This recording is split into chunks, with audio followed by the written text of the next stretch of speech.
TV 24 news ವಾಹಿನಿಗೆ ಸ್ವಾಗತ. ಹಾವೇರಿ ಜಿಲ್ಲೆಯ ಶಿಗ್ಗಾವಿ ತಾಲೂಕಿನ ಬಂಕಾಪುರ ಪಟ್ಟಣದಲ್ಲಿ ಶನಿವಾರ ಪಶು ಆಸ್ಪತ್ರೆ ಆವರಣದಲ್ಲಿ ಇಂದಿರಾ ಕ್ಯಾಂಟೀನ್ ಉದ್ಘಾಟನಾ ಕಾರ್ಯಕ್ರಮ ಜರುಗಿದೆ. ಈ ಕಾರ್ಯಕ್ರಮದಲ್ಲಿ ಶಿಗ್ಗಾಂವ್ ಸವಣೂರು ಕ್ಷೇತ್ರದ ಶಾಸಕ ಯಾಸೀರ್ ಅಹಮದ್ ಖಾನ್ ಬಟಾಣ್, ತಹಸೀಲ್ದಾರ್ ಯಲ್ಲಪ್ಪ ಗೌಣೆನವರ ಸೇರಿ ಹಲವು ಅಧಿಕಾರಿಗಳು ಹಾಗೂ ಪುರಸಭೆಯ ಸದಸ್ಯರು ಭಾಗವಹಿಸಿದ್ರು. ಈ ಸಂದರ್ಭದಲ್ಲಿ ಮಾತನಾಡಿದ ಶಾಸಕ ಯಾಸೀರ್ ಅಹಮದ್ ಖಾನ್ ಬಟಾಣ್, ಮುಖ್ಯಮಂತ್ರಿ ಸಿದ್ದರಾಮಯ್ಯ ಅವರು ಹಸಿವು ಮುಕ್ತ ಕರ್ನಾಟಕದ ಕನಸನ್ನ ನನಸು ಮಾಡುವ ದಿಸೆಯಲ್ಲಿ ಇಂದಿರಾ ಕ್ಯಾಂಟೀನ್ ಯೋಜನೆ ಮಹತ್ವದ ಪಾತ್ರ ವಹಿಸ್ತಾ ಇದೆ ಎಂದಿದ್ದಾರೆ. ಬಡವರು, ವಿದ್ಯಾರ್ಥಿಗಳು ಮತ್ತು ಕೂಲಿ ಕಾರ್ಮಿಕರಿಗೆ ಕಡಿಮೆ ದರದಲ್ಲಿ ಗುಣಮಟ್ಟದ ಆಹಾರ ಒದಗಿಸುವ ಮೂಲಕ ಈ ಯೋಜನೆ ದೊಡ್ಡ ನೆರವಾಗಲಿದೆ ಎಂದಿದ್ದಾರೆ. ಇಂದಿರಾ ಕ್ಯಾಂಟೀನ್ನಲ್ಲಿ ಆಹಾರದ ಗುಣಮಟ್ಟ ಹಾಗೂ ಸ್ವಚ್ಛತೆಗೆ ವಿಶೇಷ ಆದ್ಯತೆ ಕೊಡಬೇಕು ಅಂತ ಅಧಿಕಾರಿಗಳಿಗೆ ಸೂಚನೆ ಕೊಡಲಾಗಿದೆ. ಯಾವುದೇ ರೀತಿಯ ನಿರ್ಲಕ್ಷ್ಯ ಕಂಡು ಬಂದರೆ ಪರವಾನಗಿ ರದ್ದುಪಡಿಸುವ ಕ್ರಮ ಕೈಗೊಳ್ಳಲಾಗುತ್ತೆ ಎಂದಿದ್ದಾರೆ. 2016ರಲ್ಲಿ ಯೋಜನೆಗೆ ಮಂಜೂರಾತಿ ದೊರಕಿದ್ರೂ ಕೂಡ ರಾಜಕೀಯ ಕಾರಣಗಳಿಂದಾಗಿ ಪ್ರಾರಂಭವಾಗದೆ ಉಳಿದಿತ್ತು.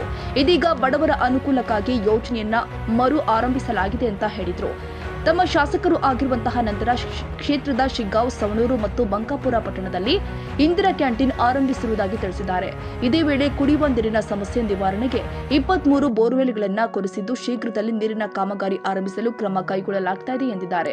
ಬೀದಿ ಬದಿ ವ್ಯಾಪಾರಸ್ಥರು ಸಾರ್ವಜನಿಕರಿಗೆ ತೊಂದರೆ ಆಗದಂತೆ ವ್ಯಾಪಾರ ನಡೆಸಬೇಕು ಮತ್ತು ಕ್ಯಾಂಟೀನ್ ಮತ್ತು ಪಶು ಆಸ್ಪತ್ರೆಗೆ ತೆರಳಲು ಅನುಕೂಲವಾಗುವಂತೆ ಜಾಗ ಬಿಡಬೇಕು ಅಂತ ಸಲಹೆ ಕೊಟ್ಟಿದ್ದಾರೆ.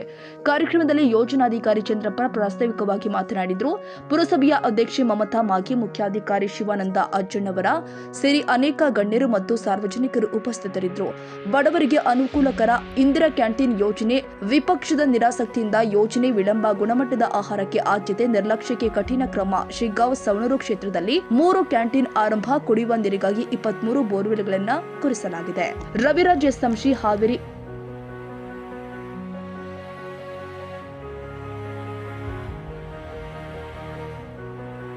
ಕನ್ನಡಿಗರ ಮೆಚ್ಚಿನ ನಿಮ್ಮ ಟಿವಿ 24 ಕನ್ನಡ ನ್ಯೂಸ್ ವಾಹಿನಿ ಇದೀಗ ಟಿವಿಯಲ್ಲಿ ಲಭ್ಯ.